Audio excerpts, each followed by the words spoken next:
charge under the Don't Ask, Don't Tell policy. Obviously, we fought and won repeal of Don't Ask, Don't Tell. There's a lot of things that I learned in the Marine Corps, but one of the best things I learned in the Marine Corps was to fight. I fought for my rights in the Marine Corps. I fought to stay in the Marine Corps, but I lost. But what I did win is we won the right for gays and lesbians to serve in our armed forces. I also knew that it was really important for me to try to make some kind of difference, whatever I could do within myself, so that we could win marriage equality in Illinois. I don't work for any of these organizations out here. I stood by myself, and I wrote a letter last week to some members of the Black Caucus. Some of you may have seen that letter circulate in a number of places in the papers and different things like that. I went down to the Capitol to ask those members of the Black Caucus to support us. And you know what? Those members were on the fence. They were unsure. They weren't sure why they should do it. And I'm going to tell you the truth, what I believe. I think that more of you needed to be there. Some of you may not want to hear it, but I believe it. Everyone has to have skin in the game. I took the time to go down to Springfield, whatever it took, because I believe I needed to fight. I fundamentally believe that we needed to win marriage, and because I did, I went down there. And more of you need to go down there. More of you not only need to write your legislators, they need to see your face. They need to know that this issue is that important to you. And when you begin to do that, we will win. We won repeal Don't Ask, Don't Tell because I stood in front of so many people and I told my story over and over again. I talked to audiences as small as 10 and I talked to audiences as large as 100. But you know what? I told the story over and over again until we won. We didn't win the first time. It took some time. And so this is the same way. So I ask you all that as you get angry and as you get upset, you harness that anger into action. We need to take action. And I'm going to tell you, if you know people of color, particularly people of color, I want you to tell them to call their legislators. Because I'm not blaming people of color. I'm not saying that the Black Caucus wasn't with us. That's not what I'm saying. But what I learned from them when I spoke to them was that they said that their constituents weren't there.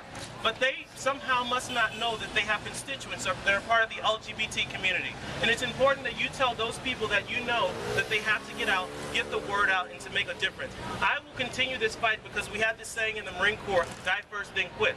I'm going to die before I quit fighting for equality, and I hope you all will commit to that same thing.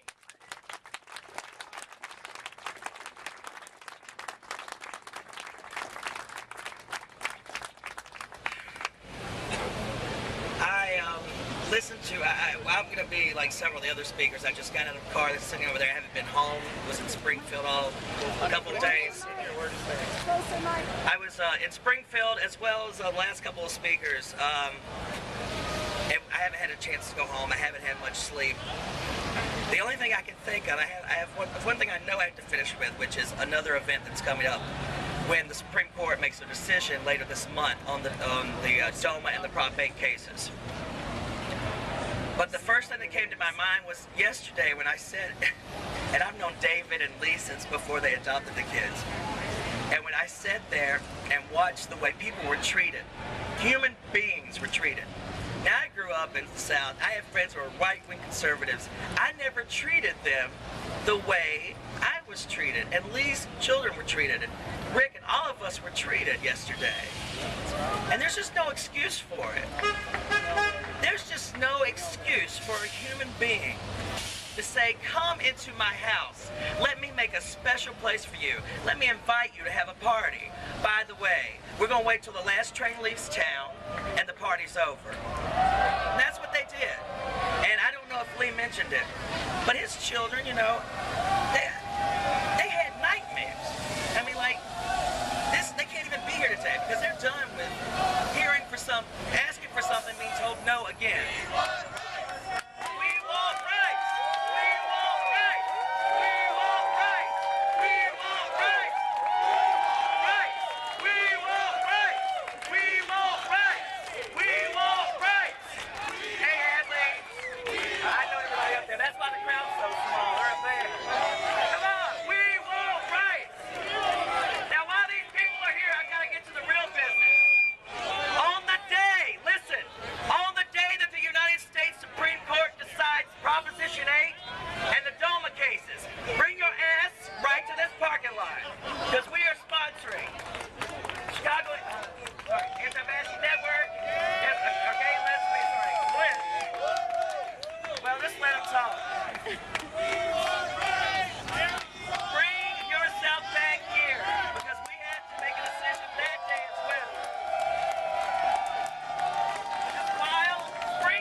their job, and we did not get what we deserve, and we may not get it for a year or two at this point because of their fuck up yesterday.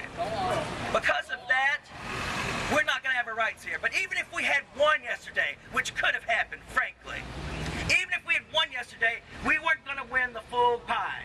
Because as long as there's DOMA and Prop 8 California, we don't get the same rights when we get married. We don't get Social Security.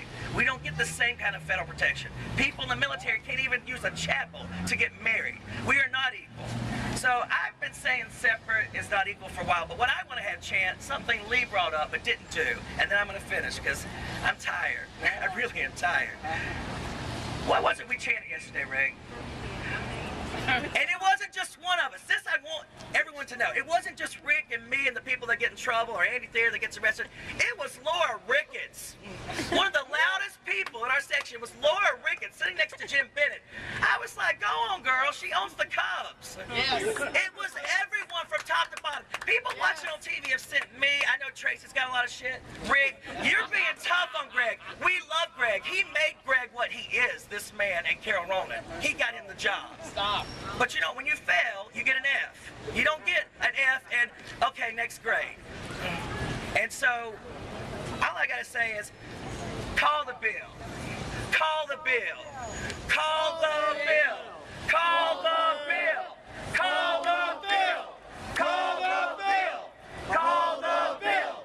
I'm telling you, if you saw those people chanting that, for a minute I thought they were going to call it. I thought we had scared them into doing the right thing, because it was not just the poor people, it was the rich people, it wasn't just the white people, it was the black people, it was everybody. It was some state legislators on the floor screaming to their colleague, what?